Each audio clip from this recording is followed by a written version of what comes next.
Welcome back to Medrash Umaisa, sharing a story for this week's Parsha, Parshas Bamidbar. In the summer of Tafshin Kov Vav, 1966, Rav Avraham Genechovsky, that's all, who was then a young, fairly newly married man, was riding on a bus to Bnei Brak. Next to him was a yeshiva student, a teenager, a young boy from Rosh Ha'ayin, from a Yemenite family. And the boy looked very sad, depressed, upset. Rav Avraham, who on one hand was always involved in thoughts of Torah, but also always saw the people around him and truly saw them and saw their feelings, started a conversation with him, discussed things, asked him about himself, and he was able to find out why the boy was so upset. The boy learned in a yeshiva in Bnei Brak, but his father, who came from a line of Teimani Chachamim, really wanted him to learn the things that were learned by boys his age back in Yemen. And that meant specifically practical halacha, starting with learning how to be a shochet, to learn how to shecht. So the boy said, in my off time in yeshiva, I found someone who would teach me, and I learned, and I managed to get a certificate that I had learned to shecht ofos, chickens, birds.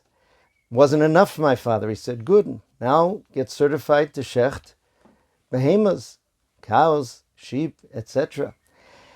It was difficult, and I had to use my time here and there from the yeshiva, and finally I got that certificate.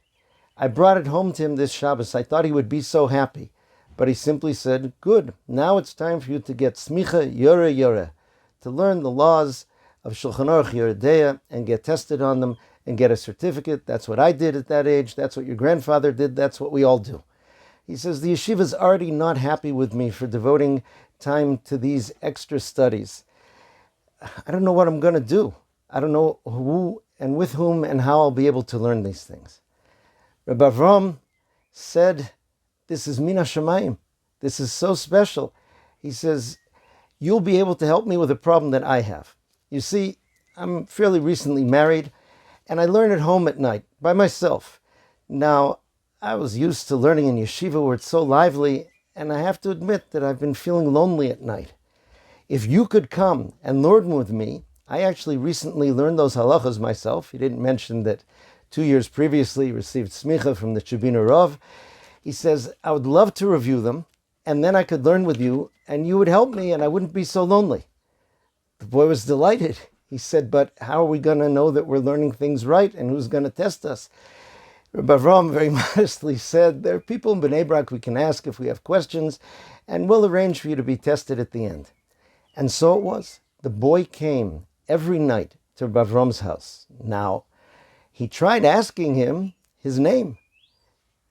He just said, let's not waste time on superfluous questions like last names. My name's Avram, that's all you need to know.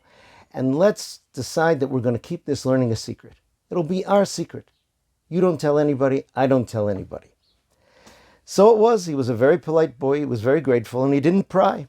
So he learned with this unknown young scholar, Avram, night after night, sometimes even till 2 a.m, going through each portion of Yeridea in depth, looking at the sources in the Gemara, and he loved that learning with Rabbi Avraham.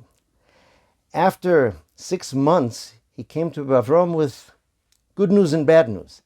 He said, the good news is that I've been accepted into the Chevron Yeshiva, which is a very top yeshiva in Yerushalayim. The bad news is we're going to have to stop learning because you're in Bnei Brak and I'll be in Yerushalayim. Rabbi Avraham said, once again, Min HaShamayim. He said, recently I've had to travel to Yerushalayim many days a week for my business. He says, we can learn at night after my business. He didn't mention that his business was that he was recently appointed to be a Magid Shir in the yeshiva of the Chibina Rav, Kochav Miyakov, and he used to actually stay over a few nights in Yerushalayim in the yeshiva. He says, but once again, he says, not kedai, we should do it someplace where people will see us. Let's find a quiet place. The boy, through his Yemenite connections, got the key to a shul called Beit Knesset Shabazi, a Yemenite shul, and that was where they learned night after night. They continued until after a year. The boy was able to be tested, and he received the certificate, Yore, and his father was delighted. After that, they parted ways. And all this time, the boy had no idea who this man was, aside from Avram. Going 15 years ahead, the young man had gone on to work for his parnasa in a variety of things. He was at a family simcha, and there were 3 Teimani Rabbonim sitting there discussing a question of the halachas of Yeridea, and he started to participate. And they asked him, they said, Yitzchak, how do you know these things? So he told them that he had this mysterious chavrusa who learned these things with him, and he was tested on it, and they couldn't believe it. They said, who is this person? Who was this man? And he told them what he knew. After putting a variety of things together, one of them said, it sounds to me like that was the Gaon Rav Avraham Genechovsky. And in fact, after a little checking, that turned out to be who it was. When Yitzchak's father passed away, he wrote a biographical sketch in a book that they brought out about his father.